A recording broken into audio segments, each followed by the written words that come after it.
So let's begin with the word of prayer, if we could. Dear God, we give you thanks for just space, for time carved out in our busy lives when we are so distracted by so many things. Give us this moment that we can listen, that we can learn, and we can be together in Christian community. In the name of your Son, we pray. Amen. Amen. So we're getting ready to start this 6-week study about just looking at different ways that the church and Christians have understood Jesus. He's quite a complex figure. And over the last 2,000 years, Jesus has been seen in lots of different ways. But as I was preparing for the study, I started talking with people and realized that the kind of background knowledge about the Bible, for many, they felt a little insecure about it. When, for example, Jesus is arguing with Pharisees, who are they, right? He's arguing with the Sadducees. What are the Romans doing there? Why do people hate the Samaritans? Right? Why do the Judeans, when Jesus comes down, say nothing good comes out of Galilee? What is going on in the middle of all of this? And so I thought maybe the best thing to do, talk with the pastors a little bit about it, is just to do a really quick background about biblical history and culture. I would never do this in a college class. There's about 4 times as much content as I would do, okay? But what I wanted to do is just give a really quick baseline. And all of this is going to be available for you as a reference. That you don't worry about keeping up with it. Don't worry about names and dates and all of that. It'll be there as a resource for you to go back to if you want it. How many of you have had much of a background in like biblical history or culture? Do you feel kind of comfortable with it? Come on. No, and nobody? Okay, all right, well then maybe it's well spent. So, what I want to do though is to talk a little bit, not just names and dates, but helping us understand the kind of conflicts and arguments and tensions that were going on at the time of Jesus, and also the self-identity of what it meant to be a Jew. And to do that, we have to do it through history, because this is Israel right here. But what you notice, this is about the year 1300 BC, when there were a lot of very powerful kingdoms. What do you notice, right? So here's Egypt. This is Turkey, but there's a big Hittite kingdom. We had Mycenaeans and Greeks that were getting going. We had various Mesopotamian kingdoms. What do you notice? Where's Israel's location? Right in the middle of it, right? Right in the middle of it. So if you're a Hittite and you're trying to have war with the Egyptians, you have to come through Israel, right? If you're Mesopotamians, well, Babylonians or Assyrians, and you're vying for power with Egyptians, what you need to do, you need to control here, right? If you're an Egyptian and you're worried about invasions of the Babylonians, where's your buffer? It's here, right? So this was and is the most strategically important part of this ancient world. Everybody had to hold on to it. The sad part is, why was Israel not powerful? What you'll notice is there's no ports anywhere here. There's no rivers that run into the Mediterranean from here to get trade in. Most of this is desert. And so they were really cursed geographically, right, to be in the most strategic place in the ancient world, but with a small population. They were always going to be fought over, but except for very brief periods, never controlled their own history. And that has given them a really unique identity, and given Judaism and later Christianity a very unique identity. You know, they say that history is a tale told by the victors, and that's almost always true, but in this case it's not. These were people that were almost always the losers, and yet somehow kept the story of Israel going. But they told that story from the vantage point of people who were on the bottom. And I think that's one of the reasons that their message has so much power, right? This is not just another, great conquering power, let's remember in glory, but it's a tragic history and a relationship with God that continued. I got to stop talking or I'll never get through. Okay, this is an outline of biblical history that I'm getting ready to go over. It's just there for you, okay, to come back as a reference. All right. We start off, where does biblical history start? Right, with Abraham, Isaac, and Jacob. If you ask Japanese people where the Japanese history starts, they'll say, oh, in Japan, right? We were always here. The people of Israel remembered that they were not from Israel. Their first stories are that Abraham was from Ur of the Chaldees. The first creed in Israel was, my father was a wandering Aramean. He was a wanderer. Came down from this area is now Iraq, and came down through Syria, and then finally settled here. Okay, so this sense of wandering, it begins their story. Next is that if you remember the story, right, we had Abraham, Isaac, and Jacob, and then one of Jacob's sons was Joseph. A famine broke out in the land. Joseph was sold into slavery and started in Egypt. And there was another famine, and his family came down to Egypt to buy food. They found Joseph. Joseph then welcomed them into Egypt, and they became a great and prosperous people. But then later what happened to them? They became slaves, as the story goes. Why? It's in the Exodus it says, a Pharaoh arose who knew not Joseph, meaning an unfriendly Pharaoh arose. Now when we look back at biblical history, we can see that during the time that around here, Egypt was ruled by pharaohs who were not Egyptian. They were living somewhere else in Asia, other Semitic people related to Hebrew people. And during that time, it might have been natural for more of people like that to come in and be settled. But then when the Egyptians took back over their kingdom, they had all these people around who were very threatening to them and enslaved them, as the story goes. Now, we don't know how many of these slaves that are here. When we look back at the story, we don't, in Egyptian history, it never mentions the Hebrew people, so we don't know how many people this is. But the story is that they left Egypt, wandered through the desert for 40 years, and then eventually settled into Israel. You wonder, why didn't they just come this way? Right? You could walk that in a few weeks, I guess. They wound up wandering. Part of it is this area along the coast had a lot of very strong cities of people called the Philistines that today we know probably came from Crete.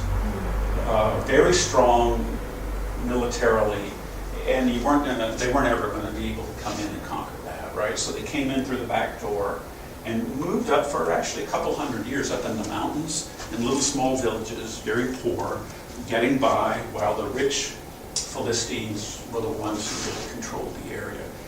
It took about 150 years for the Jews to finally, Hebrew people, to finally subdue all of those people, mainly under David. So with David's power, he was able to unite these 12 tribes of Israel, very loose confederation, didn't always get along, but David was able to unite them. Solomon continued that. And for a very brief period, they were a kingdom. One of only 2 times in Israel's history that they were their own kingdom. Looking back now, historically, we know that it wasn't just because David was great and mighty or Solomon was wise, but because Egypt was in its middle of a decline. The Hittites had lost power. There were civil wars going on in Mesopotamia. There was a big vacuum of power.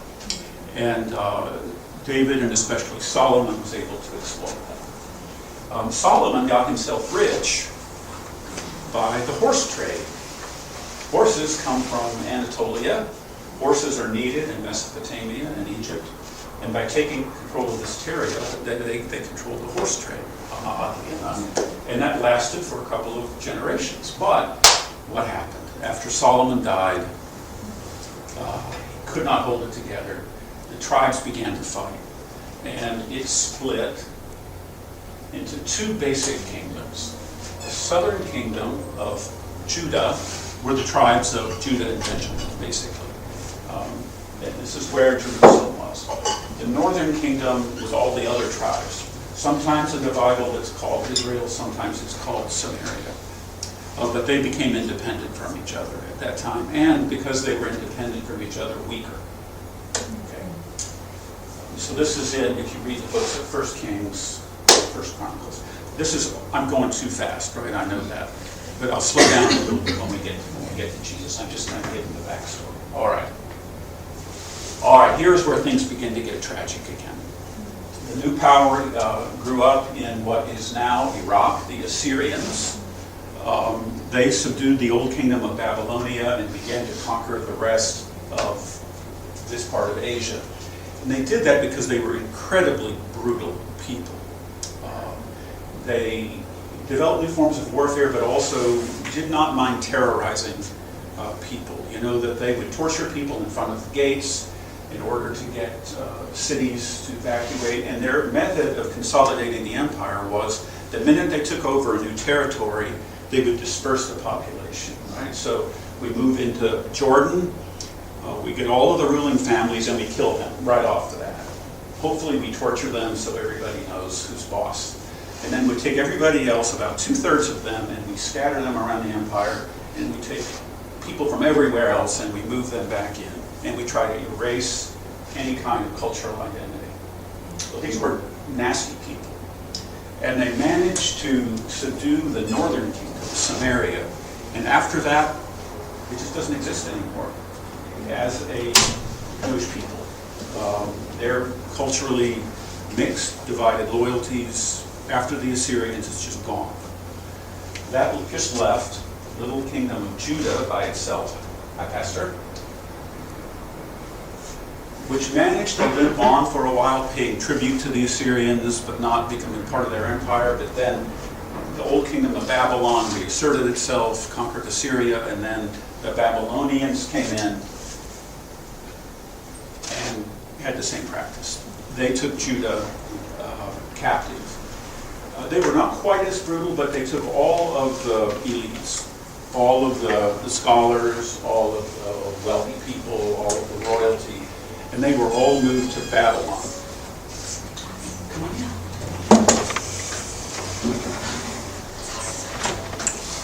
So you've heard heard about the Babylonian captivity? Some of you have heard about the Babylonian captivity. So this is when, at this point, Jewish identity is gone, right? Out of this area. It's no longer there. Where is it? Well, it's in exile in Babylon. And as an exiled people living in a foreign country, they're kind of like many of us, right? Living far away from home. Have any of you had, for example, children, and you move away to a foreign country and you have to tell them about your homeland?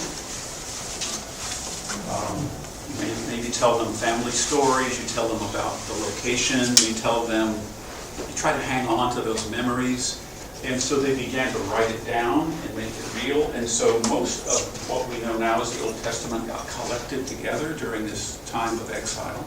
But also most of the Old Testament laws about diet, about work on the Sabbath, all of those things got compiled because the people are living really in exile from each other. Okay, now, the miraculous thing is that Israel didn't just cease to exist as a people, right? The northern kingdom destroyed, people mixed, moved around. The southern kingdom living in exile in Babylon. How does our Jewish story continue? Anybody know what happens next? Something happened, but it wasn't their doing. Babylonian captivity. Let's go on. Cyrus the Great of Persia, which is now Iran. They took power over the Babylonians, but Cyrus had a very different method of keeping an empire together. He was much more benevolent, tried to preserve local cultures, tried to work with local rulers, was very tolerant about other religions. And so, he tried to keep things as a kind of a loose confederation, and as long as you kept your taxes coming in, he was very fine with things, right? And it wound up being a very successful model of empire. But he saw these Jews living in Babylon, and they began to petition, we want to go home.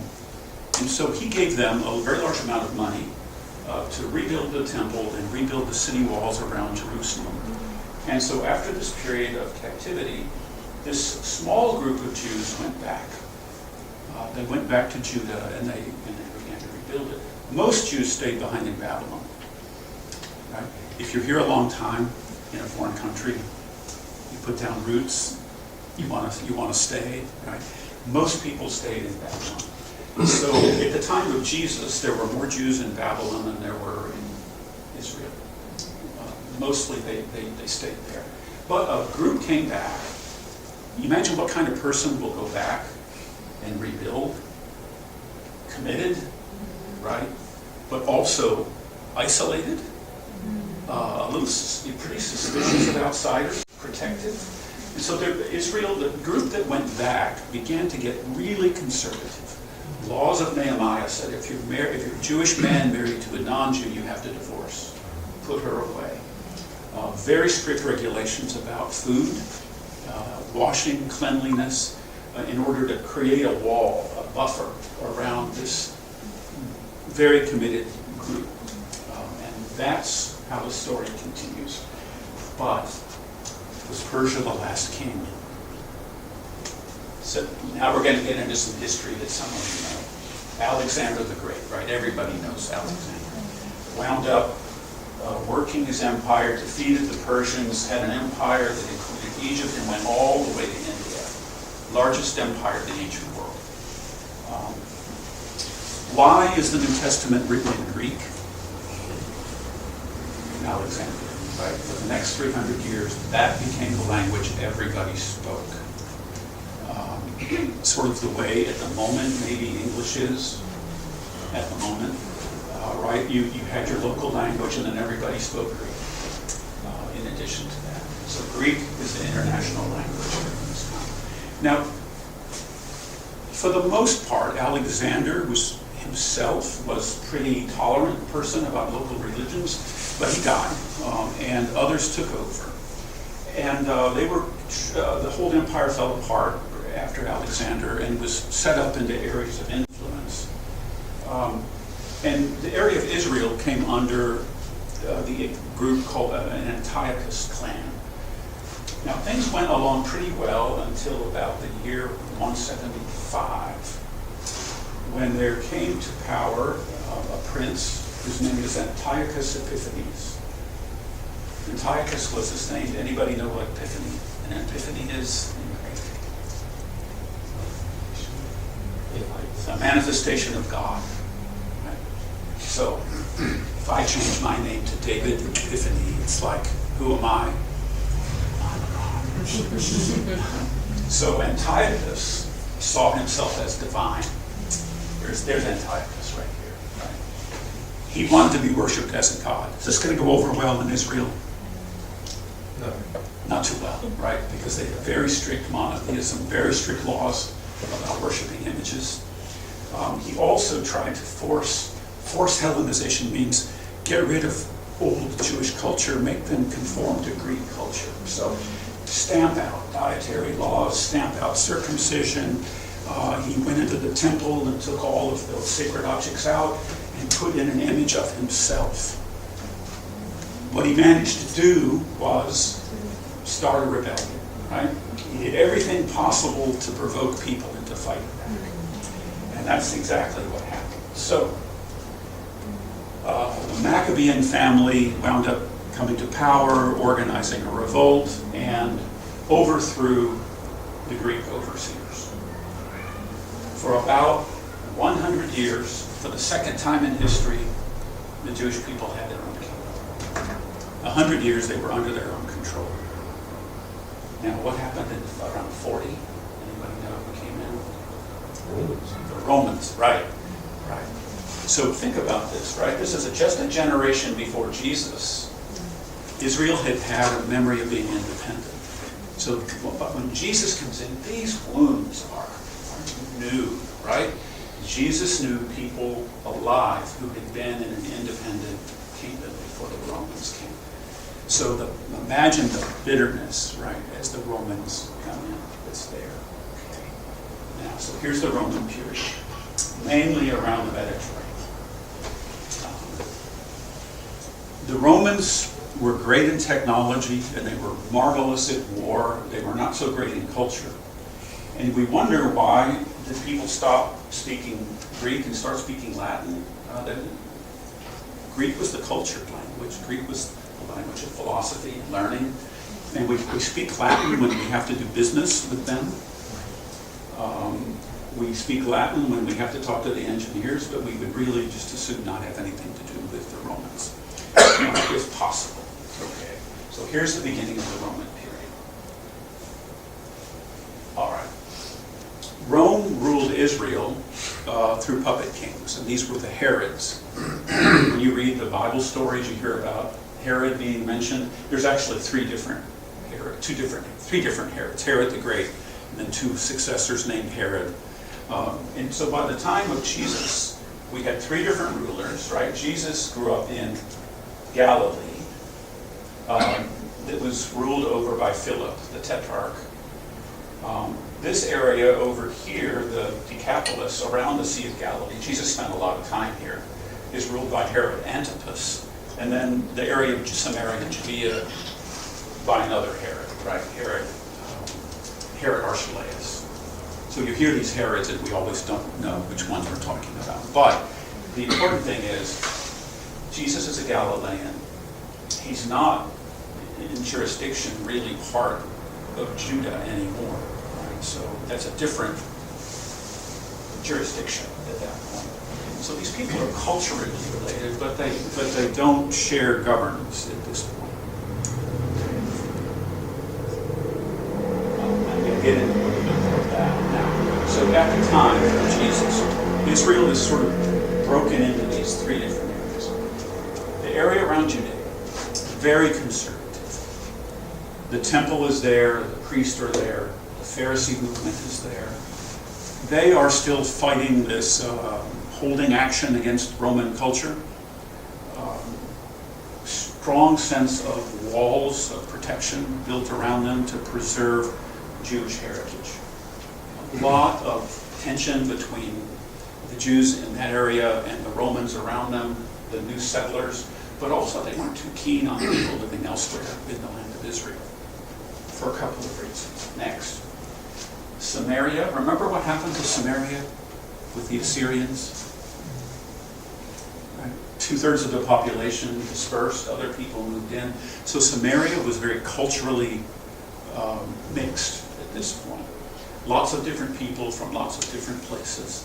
And many of them did worship the God Yahweh, but they had different worship sites. They didn't go down to Jerusalem for that. They had their own sacred places up in the mountains. The Jews regarded them as being quasi-Jewish. You know, like, well, you say you're worshiping God, but you don't, we're not too sure about it. So we've got the Samaritans, and then we have Galileans, who were for the most part still allied with the temple in Jerusalem, but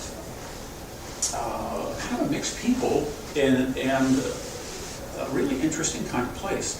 Now, when you did Bible study maybe up to 30 years ago, you would characterize Jesus up in Galilee as being like Indian, He's like a peasant, he's unlettered, it's all just farmers, and then the sophisticated city people live down in Jerusalem.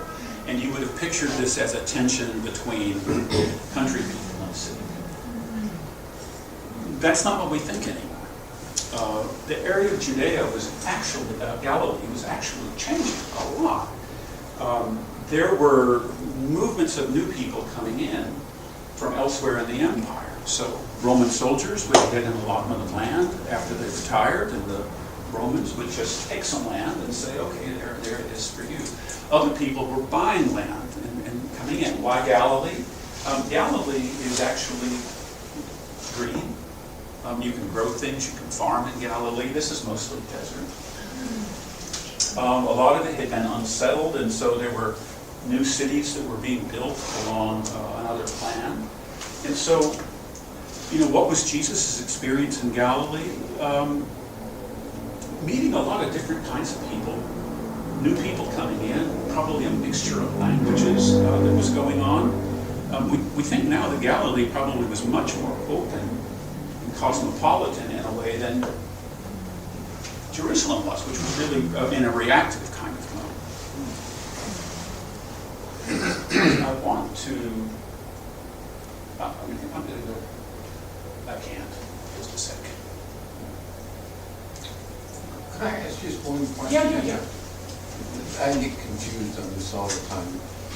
The difference between Judeans and Judaism or Jews, The because old name was Judah, and then by the Roman time came around, it became Judea because of the Roman language.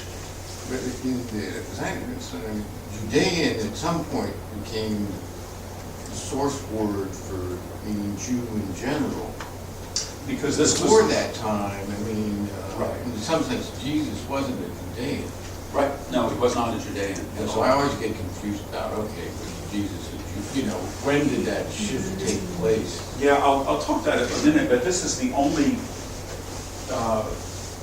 this is what's the center of Judaism at that time for most Jews. And then when, I'll talk about it in a moment, the Great Diaspora and the Great Dispersion came, these folks that kept that memory were the ones who kind of inherited Judaism. I'll get onto that in just a moment. I do want to point out something. Okay, here is Nazareth. You can barely see it, right? That's where Jesus grew up. And right to the north of it, about 10 kilometers, is a town called Sepphoris, which is a Greek name. Right? That was a new Greek city being built, brand new city being built. I'll talk about it in a moment. Jesus' profession was carpenter, builder, right? Our guess is that Joseph and Jesus probably, that's the only real work, walked up to Sepphoris and probably built these buildings up in Sepphoris. That's where most of the work was going on. If they did that, they probably had to interact with people from all over the place. They probably had to learn some Greek in order to do their work, right? So Jesus may have been more comfortable with outsiders as a Galilean than people who lived in Jerusalem, or oddly enough. Okay. I'm going back the wrong way, sorry. Okay, so at the time of Jesus, here's the issues. I'll ask you how familiar these are. First, Roman occupation. We were once independent. We don't control our own destiny anymore. And if you know anything about the Romans, you know they are not to be trifled with. You know, the last thing on earth you want to do is make the Romans mad at you, because they are brutal. They do not mind killing everyone in the city to make an example out of it. So we had Romans. Now they offered peace. They built roads. They built amphitheaters. They built aqueducts. But they had heavy, heavy taxation on people in order to do that, and all of that money went up to Rome. Romans were not there for the good of the Judeans. That was not even entered into their mind. They were there for the good of Rome. So first, Roman occupation. Every single person in Jesus' day got up every single morning, and that's what they thought about. I don't know if any of you have ever lived under military occupation before. Any of you, I've never had to suffer with that. But imagine when we see on the news places that are under occupation. Every day that's what you get up and deal with, right? So whenever you read a biblical story or a story about Jesus, that's the first thing that comes to mind. We are occupied by people that we hate, and they hate us. Second, loss of culture. The Romans have come in, other people are coming in, our culture's been destroyed. Who are we? How do we maintain our identity while living with foreigners? That sounds familiar. We were once a homogenous people, and now we've got foreigners moving in, and we wonder who we are. Sounds familiar, right? Next, there was a lot going on economically. As we look now at the archaeology of this time period, we realize that there was tremendous concentration of wealth. Poor people were getting poorer, rich people were getting richer. Poor people were being kicked off of farms, sent into the cities, had to become slaves. Richer people were consolidating farms. And so you had a concentration of wealth. A lot of it up in Galilee was from foreigners, but also other landowners around, right? So people were beginning to feel economic desperation. Okay. Next is immigration. So new people coming in. You can imagine now what's on everybody's mind when Jesus starts talking to people. What are they worried about? The Romans. What are they worried about? I used to be a farmer. I got kicked off my land. I had to sell my children into slavery. I've got some neighbors up the road in that other city who are Greek. But boy, it wasn't always like that, right? We used to have Jewish glory, and now we don't. And what's the future going to be like? So these are the issues that are in everybody's mind all the time. Okay, I'm going to go into the New Testament, so I'm going to just stop for questions now before we hop over. So who are all these people? Yeah, I just, well, maybe I say things I shouldn't say. That's all right. This almost reminded me, not all of the central issues, what Trump and all his supporters seem to be concerned about. These issues are not Yeah, they have unique, been on right? the way. Yeah. Right. I think all places now are dealing with a lot of this. When new people move in, we lose our identity, we're losing our economic security, people get angry, right? They look for saviors. They like to believe lies. They're ready to follow anybody who's got some ideas, and they're looking for somebody to blame, right? And those things are very much in the New Testament as you begin to read those stories. Okay, who are these characters? First, in Jerusalem, we have the priest. These are the Sadducees, descendants of the high priest Zadok. And they performed the central rituals in the temple. This is the temple that was rebuilt by Herod II. So this period is generally called Second Temple, the Temple of Judaism. Animal sacrifices were still going on in the temple, and this was something that would be done on major holidays or commemorations that people would travel in from long distances to give sacrifices. Now, the Samaritans didn't do that. They had their own local temples, but the Galileans would come all the way, travel all the way through Samaria and come down to do sacrifices in the temple. So Jesus visited the temple as a boy, right? He's in Galilee, he comes back. So he's familiar with this, but the priests are not part of his group at all, right? They are a priest class, very separate, very proud of being connected with the original high priest.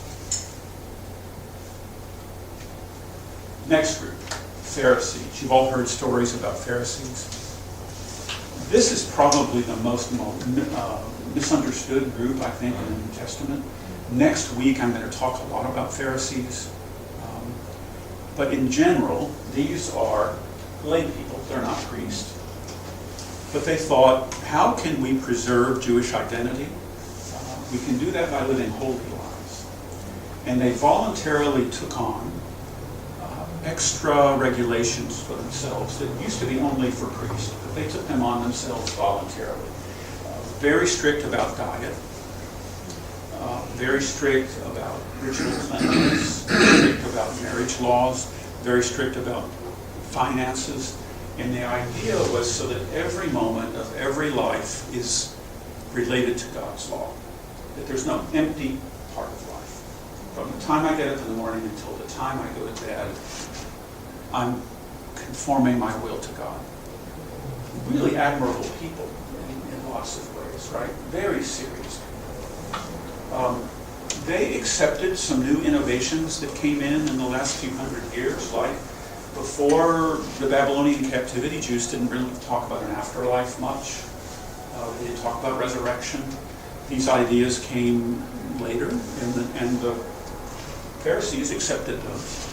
The Sadducees in the temple did not. They didn't believe in resurrection. They didn't really believe in an afterlife. And so the Pharisees and Sadducees didn't agree on those issues. Now, I'll talk in a moment that the Romans eventually destroyed the temple, and after that happened, priests are gone, right? You don't have a temple. You don't have any place to sacrifice. That whole class just disappears. Who's the new Judaism? It's the Pharisees.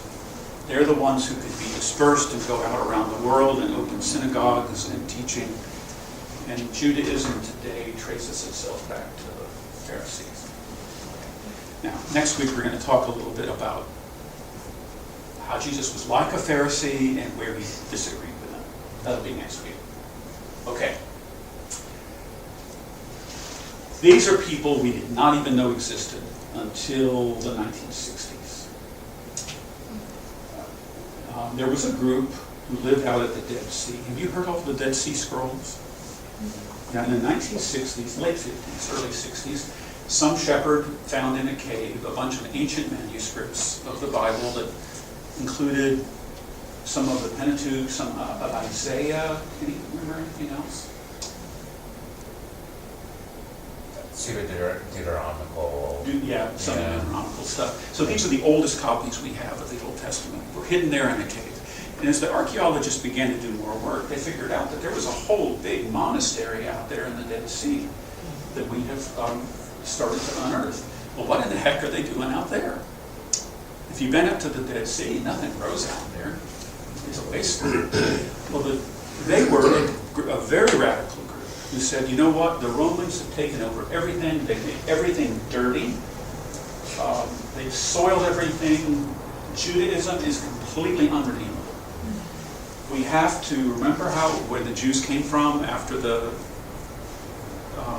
slavery. They came through the desert, which was a kind of cleansing experience. So we need to go back out into the desert, get rid of all of the modern stuff, live in the desert.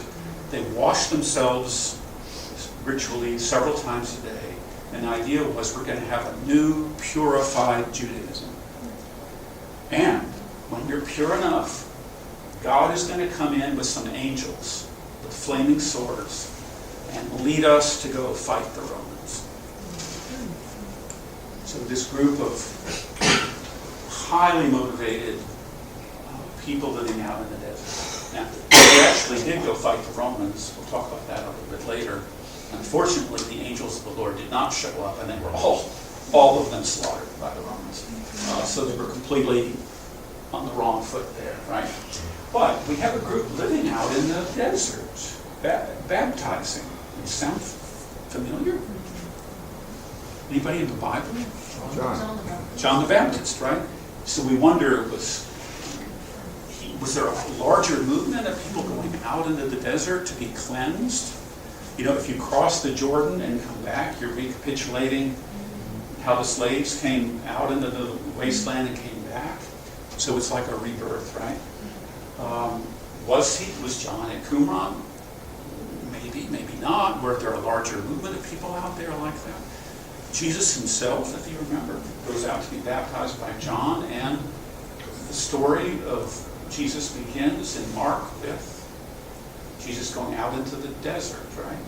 And so there was this movement of people who were being radicalized and going out into the desert. I'm not talking too much. Any idea who is actually financing this activity? That's a very good question. You know, the people who went out there sold everything they had and gave it to the monastery. They did some amount of trade, you know, that they would do work there and manufacture some things that they would sell the way monasteries do. But that's actually a really good question, isn't it? So maybe that's why they didn't last that long. Partly they didn't last that long, yeah. Okay. Prophets. Lots of prophets around at the time of Jesus. The Jewish scholar Josephus talks about many prophets at the time, and there were, well, you know, the time, right? Tempers are flaring, everybody's looking for somebody to blame, and they're looking for hope. And there were many, many, many prophets around. Jesus was one of the many prophets. But we're going to see very distinct from some of the other prophets. And next week we're going to look at that a lot. Okay. What do prophets always want? If you look at the New Testament, two themes always. Return to worship of God alone and treat others with justice and mercy. Those two things. And the prophets were saying neither of these things are happening, right? The rich are getting richer, they're enslaving the poor, and returning to false gods. And so the prophets are there, you know, talking about those things. All right.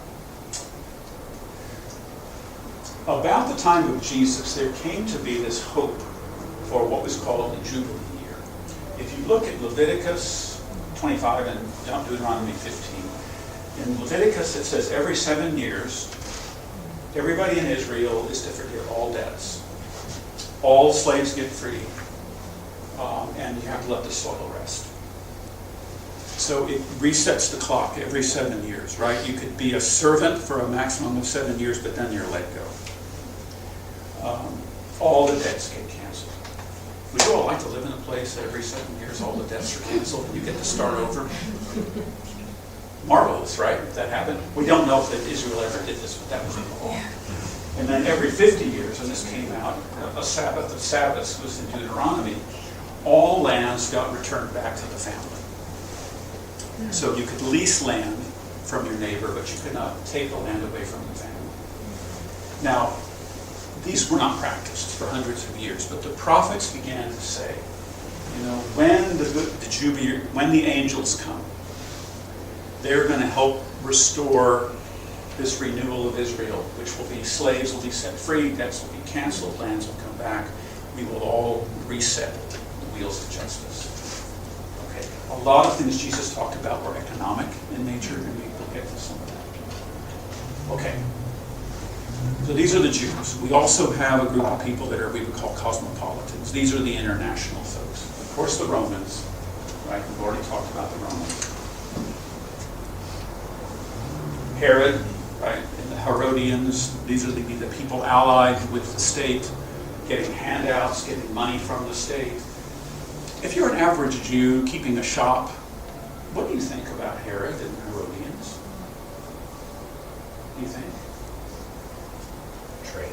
Traitors, yeah, ruling on behalf of Rome, collecting our taxes. Not too key, but it's a good way to get rich. So,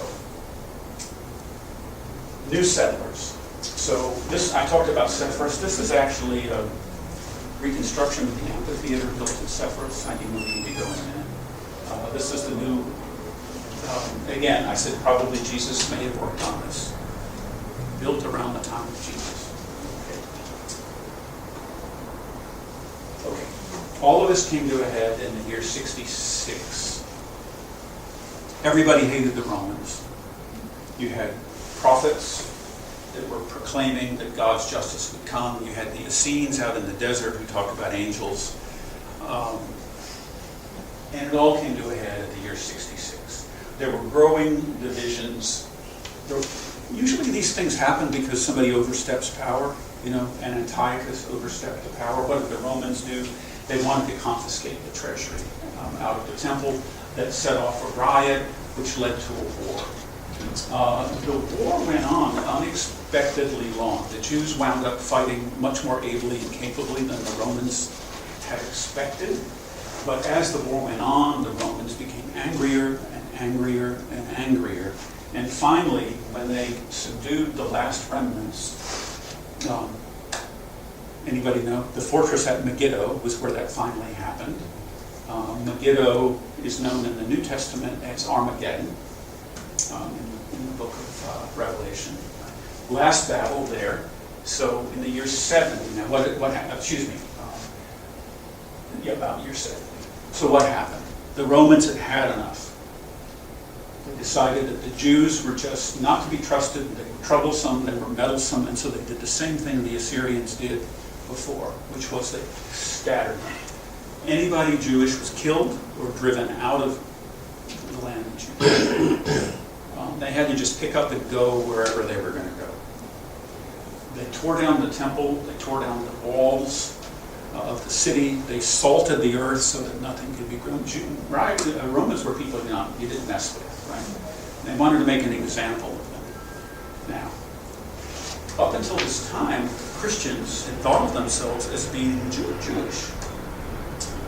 They were Jews who worshiped Jesus. But after that, the Romans don't care for the Jews. But on top of that, the Romans used to give Jews a little allowance to not have to worship Caesar along with, because they were just too problematic. After that, nobody had that exemption anymore. So Christians didn't really want to be Jewish and associated with Jewish, but also they were required to worship an emperor the way that they hadn't before, and it created a lot of problems for them. Okay, so what's going on? the Christians now are beginning to become separated from their old Jewish identity.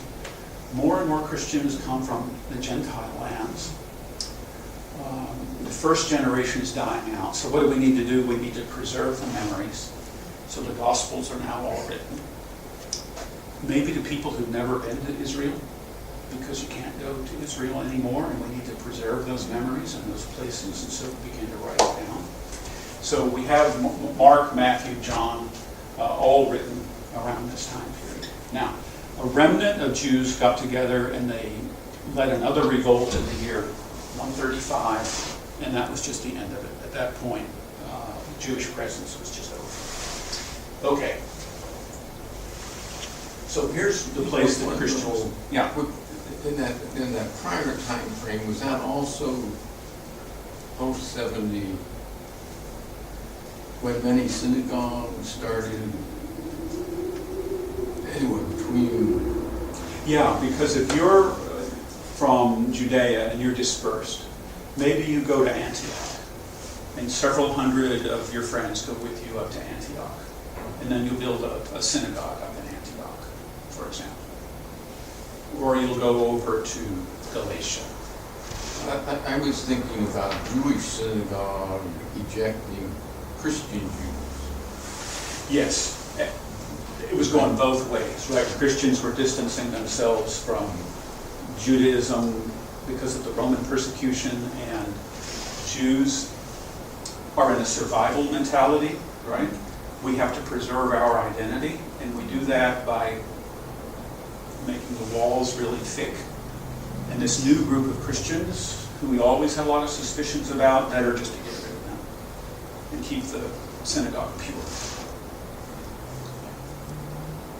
Not a lot of tolerance going on in this age, right? Or you think of Paul Yes. or Saul. Yeah. Paul had to change, right? He was a Jew, persecuting Christians, became a Christian. By the time of Paul, it was hard to be Jewish and Christian both. So one of the things that happened, the benefits out of this, as the Jews dispersed, it also gave an opportunity for the church to go with them. Because you've got Jews settling all over the Mediterranean world, and they were the early converts to Christianity, right? So Paul could go to a new place, and the first thing he did, he went to the synagogue and talked to Jews there who already believed in God, who already had the Old Testament, and those became the seeds of the church during that time. Okay, right before we go, we're going to be using art and images of Jesus as a way of talking about different ways of understanding him, but what I wanted to show you was early Christian art. For about the first 300 years, Jesus was never pictured in a bodily form. There were only symbols that were used. So this is the first one, a fish, which in Greek is ichthus. And this is you said something in your sermon, Lydia. What was this called by the first letter? Oh, that was John. That was JY. JY talking about. Okay, and acrostic. Yeah. Acrostic. Jesus Christus Theos Pios Soton. The first letter of each of those in Greek, Jesus Christ, God, Son, Savior, spells out ichthus. Okay. So the sign of the fish was one of the first symbols used. These, by the way, are found in the catacombs of Rome, so these are actual symbols that are taken. This one is three together. We have a fish. We have an anchor. So one of the first symbols of Jesus is he's like the anchor of our lives. And then this one, anybody recognize this one? Cairo, which is the first two letters of Christos, right, that form this chi and rho. So these were the ones used most. Not until the 3rd century did Jesus start being depicted in bodily form. These are the oldest representations of Jesus that we have. These came out of the Roman period. This one, can you see it? Carrying a sheep and leading some sheep. So this is Jesus as a shepherd, right? However, However, we don't know if this is Jesus or if this is Hermes, because the Roman god Hermes also was pictured this way. So we're not sure. But Jesus, the Christians took over that Hermes ark. And then this one you probably recognize. This is Jesus and the disciples at the Last Supper, and this was taken out of the catacombs. If you notice, right, no beard, lighter hair, because he's pictured as a Roman at this point, right? Not as a Jew, but in the way that they're used to. Okay. When was the cross used as a Christian symbol? Not until really the 4th century. Why? It's because the cross no longer was used as a form of execution. As long as people were being nailed up to crosses and tortured, do you want to bring that into your church? Is that a great way to get converts? It was just too horrible to bring into church services. So by the time we get to the 4th century, the world's becoming Christian. Constantine, the emperor, is a Christian. There's no more crucifixions, and people can begin to feel rather nostalgic about them. But it took 300 years before people could tolerate crosses in the church. Now, I wanted to show you that this is really a funny one. You've probably seen this one before. This is graffiti. It's actually carved into stone, but you can hardly read the stone, so I gave you the pencil drawing of it. This is graffiti inside a Roman garrison, and it's a couple of Romans making fun of one of their friends who's a Christian. Alexamenos is the one they're making fun of. It says down here, Alexamenos worships his God. And it's a cross and a donkey being executed, right? So they are insulting their friend. So this is actually the earliest cross we have around, but it's used as something derisive, a criticism, not as something that was venerated or holy. It took all the way to the 4th century. Now, where are we going to do the next few weeks? Next week, when Jews began to try to figure out who Jesus is, they naturally went to the first categories they knew. Is Jesus a rabbi, a teacher, or a prophet? So we're going to be talking about Jesus as rabbi and prophet next week. We'll be talking about the Pharisees a lot and what Jesus was like and unlike the Pharisees. The week after, we'll be looking at sacrifice, right? Animal sacrifices are going on in the temple. So it was very natural for Jews to be thinking about Jesus in terms of sacrifice. So we'll be talking about that metaphor. This is Jesus as a sacrificial lamb. Okay. Constantine became the emperor of Rome as a Christian emperor, and we began to think about, is Jesus a king? How is he a king? How is he not like a king? But this began the Panokrator, right, the ruler of everyone. That's the next one we'll be looking at. One of my favorite ones when we get to March, Liberator. The one who liberates us from oppression, from the forces of sin and death. So we'll be looking at Jesus as a liberator. And finally, we'll be looking at Jesus as this cosmic figure, the one who is the center of the universe, the one who brings everything together. Anybody know where this one comes from?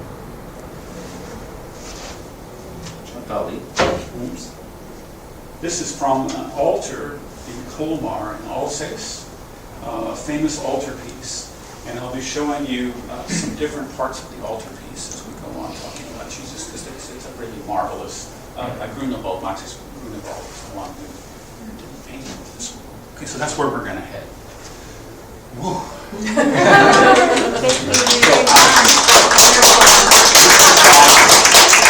Semester's worth of material. But don't worry about names and dates and stuff. I wonder, do you have a sense now maybe what's going on? And who these people are and why they're fighting and why they don't like each other and all of that? Okay. All right, well, that'll be the background. And next week will be much more discussion. I'll be sitting down. We'll be looking at art. won't be so much like a college classroom. Okay? Right here. Thank you.